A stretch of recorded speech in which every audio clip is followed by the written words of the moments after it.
So here's how to cancel Vidiq subscription. It's actually quite easy to do, so make sure you watch to the end and don't skip any important steps. For this, first you will need to log into your Vidiq account.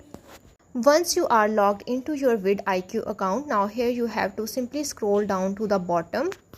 Then at the bottom you will see an option to cancel your subscription. You have to simply click on the cancel subscription option.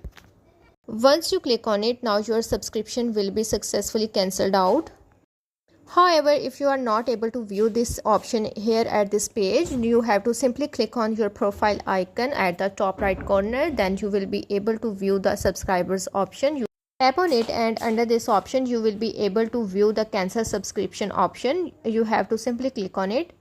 As I am not a subscriber of Vidiq, so I'm not able to view this option onto my profile. However, when you try to cancel the subscription, you will be able to view this option. So that's how to cancel Vidiq subscription.